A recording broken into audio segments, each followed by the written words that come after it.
What's up guys, this is going to be a collection of snippets about the evolution of walking that I've put together over a 20 odd kilometre walk today. Okay, so for a bit of context, I'm Chris Howard, or Chris the Coast Walker. If you're not following me already, check my website out, it's thecoastwalker.com. I'm on day 98 now of my year-long walk around the British coastline for children in need.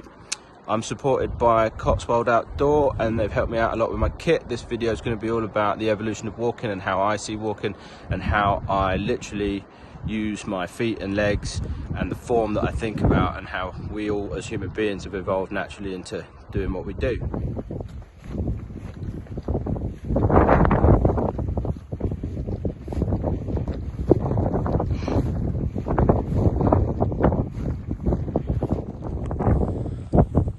Our feet are sort of naturally fan shaped and they've got these three sensory arches at the end of the foot, right at the bottom. The sole of the foot has got thousands and thousands of tiny nerve endings. I have to take good care of my feet, constantly check them, stretch them out and look at all the tiny muscles underneath and make sure the ligaments are moving in the way they should be.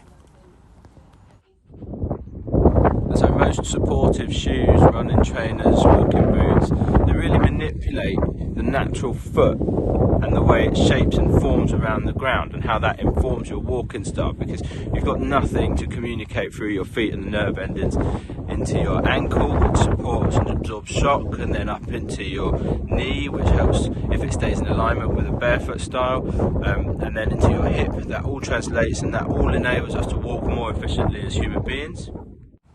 Our feet really are the best tool for the job of walking. There's no need to change them or manipulate them or enhance them or add to them. I've always had injuries from highly supportive soles, so hence why I now go to a barefoot style and using barefoot boots and barefoot running shoes. I totally get it that you're all sat at home and thinking, oh, what about these other videos where they're all sat in a room telling us about things that they've done and stuff. Unfortunately, I don't have that luxury. I'm out here for up to a year. This is my life. I live right by the coast and I'm walking around the whole country. I don't have a support team. I have everything I need on my back, as you can see. And I have to do all these videos, all my admin, everything on my own. Pretty tough, but there's no consistency in the background, so you don't have like a green screen or anything. You are literally seeing me in my natural environment outdoors, just like Attenborough would study me. You can totally just hear David Attenborough saying, and here is Chris in his natural environment, the silverbacked gorilla of the coast. That brings up an interesting point in itself, thinking about how we've evolved to being bipeds as opposed to quadrupeds and shuffling around on all fours. And so from an evolutionary perspective, we know that human beings have been running long distances and walking over long distances across rough terrain for over 2 million years.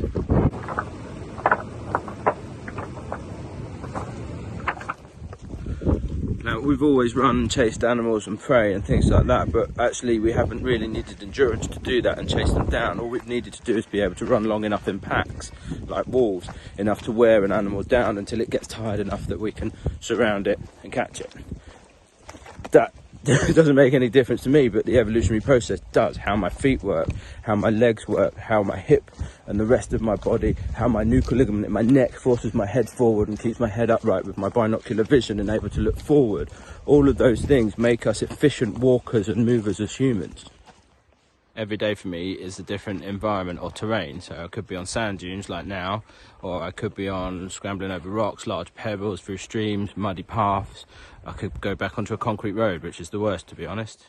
So the other interesting thing about walking in barefoot boots or minimal sole shoes and things like that is that it really makes you consider where your foot placement's going to be. It helps your body alignment in terms of your foot and your ankle working together and your knee, and then right up through to your hip. Every move and every sort of step you take and where you position your foot is deliberate and therefore useful. Just stopped in a small town and it's really cold. I've got pepper, full of vitamin C, perfect on the go food, nice and fresh in the mouth. People keep looking at me a bit weird because I'm eating it like an apple. I think that's alright. So maybe we should also talk about the benefits of walking and long distance walking. You know, it can relieve pressure on your eyes. That's how amazing we are as human beings. All our bits of our body are connected, and the pressure that's relieved on our eyes can prevent macular degeneration and glaucoma, which is pretty amazing. It's really good for your mental health and the mood that you're in. You know, it can start picking you up even on the most down of days. Get out there, go for a walk, get some fresh air in your lungs. It's really, really good for you. Can also strengthen your joints and bones, can strengthen your muscles all around, from your legs, your hip flexors right up to your core, helps you lose weight just naturally. Also improves circulation, which wards off heart disease and lowers your blood pressure, so that can only be a really good thing, right? So the better your heart is, the longer you're going to live. That's how it works. What about that digestion and glaucoma, which is pretty amazing? It's really good for your mental health and the mood that you're in. You know, it can start picking you up even on the most down of days. Get out there, go for a walk, get some fresh air in your lungs. It's really, really good for you. Can also strengthen your joints and bones, can strengthen your muscles all around, from your legs, your hip flexors right up to your core, helps you lose weight just naturally.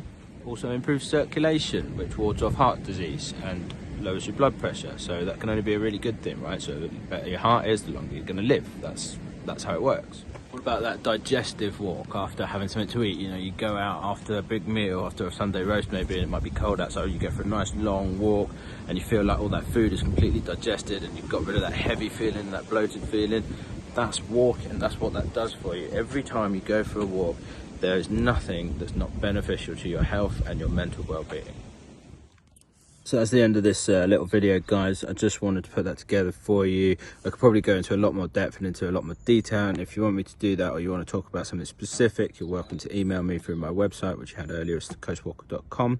I want to say a big shout out to Cotswold Outdoor and thank them very much for a lot of the kit that they've given me and this amazing Pudsey beanie that you can get from them, which is awesome. It's super warm and it looks kind of cool too. Why don't you try and do that online or visit them in store when they're open again? Yeah, I hope you've enjoyed it, and I will be putting more videos together. It's difficult for me when I don't have a lot of Wi-Fi connection and things like that from the field, but as I say, it does give me something to do with my time, and I'm going to start doing more of these with Cotswold. So if you like the video, give us a share, give us a like, give us a thumbs up, however you do it, and let me know and I'll start doing more. Thank you.